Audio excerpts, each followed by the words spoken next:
We are at Randwick for the top-up show on a freezing Saturday morning. What a great meeting. Scratchings have held up really well, only 25 of them. Yeah. It's good. The good thing about today, the really good thing about today is the days get longer from here on in. Oh, we've passed the winter solstice, which happened at 1:40, quarter to 2 in the morning. Okay, there we are. So the tilt is on. The wind is on here too. It's blowing up the straight behind them. And quite strong, actually, looking at those flags, Mark. Yeah, so south-southwest. That will aid the leaders, that will aid the inside, because they get a bit of cover along the side. The horses on their outside are covering them up. Yeah. It's a side wind, so it's not a big deal. It just means that, when the wind is from the opposite direction, it helps the outside. This direction helps the inside. As you say, Glenn, the meeting's held up really well. The favourite in the first is on the blow, and Leviathan has caught Punters' eyes. Trick for me here, because Funstar obviously started even money on debut and Leviathan started 40s, so I found it hard to get them together, even though that was my intention. It'll be interesting. I guess it's an interesting test of the inside, given the favourite is drawn gate 1. Yeah, yep. Very nice horse, the favourite. Am I the only person in Australia that likes Switch? Why doesn't anyone like it, Mark? No one likes it. That's 1,000 up to 1,200, I suppose, but it just lands on the lead here. Away you go, do your best. Gee, it was 3 wide throughout here over 1,000, and I thought boxed on. Oh, it did all right. I think that people are bagging that form, and they're saying, well, here's a promising horse and here's a promising horse. Both of them unbeaten. Obviously one start only, but look, it's an interesting conundrum, and Switch gets favours here today. She's just got to hold off these promising types. Race 2, not much action here. Trickle for I Am Capitan and another Resumer Bella Monte. Irish Songs remains the favourite. Gumshoe and Revving Up Red Nut most proximate in the betting. Have you got anything to offer our Saturday fans here? Look, the more I studied this race, the more confused I became. Generally, we're looking for highway form, and I mean Irish Songs, who was in Shitsville a bit the other day, looks to get his chance. He's got this Kurt Goldman. He's unlikable.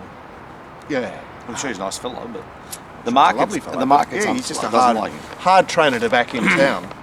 And Mark Quinsall said Gumshoe I actually prefer the stablemate, Nashian.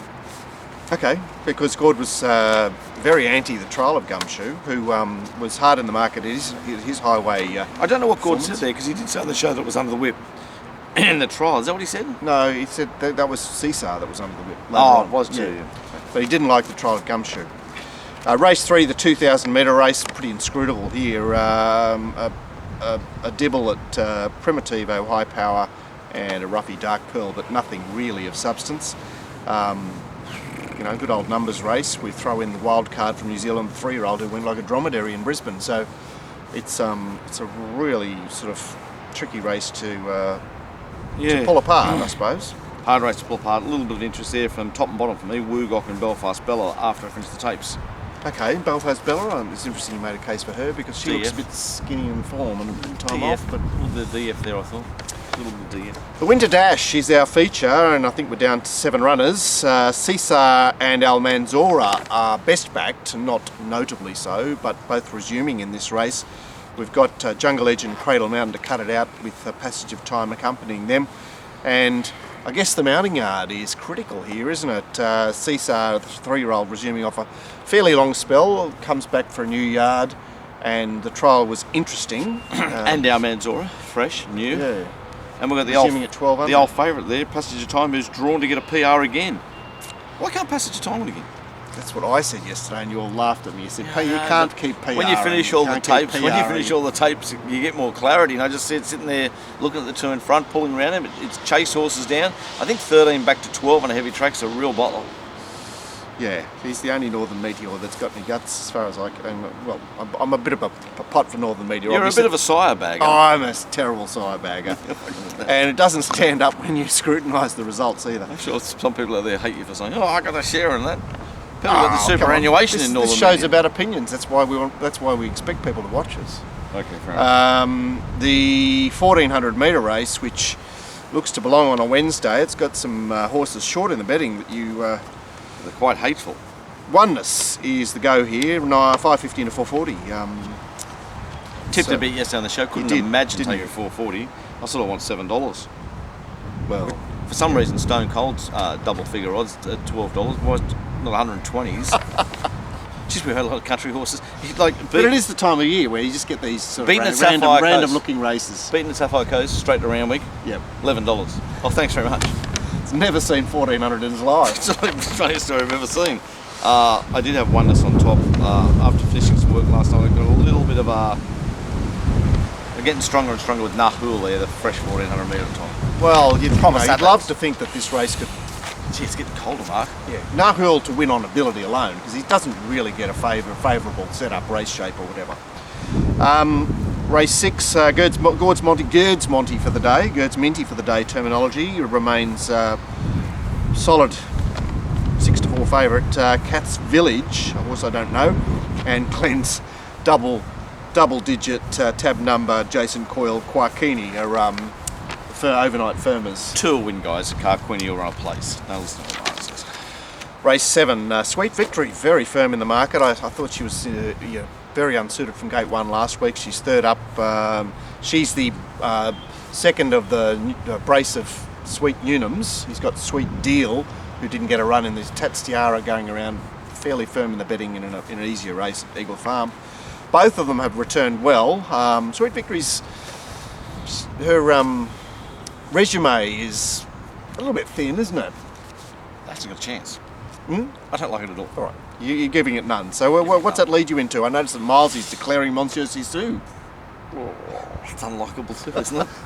Gosh, it's an unlikable race. Look, there's bits and pieces. I'm on This Is So or something, whatever it's called. Yeah, Anthony Cummings. And then there's lots of little Roughest Commander, Spectre I can see doing running a big race.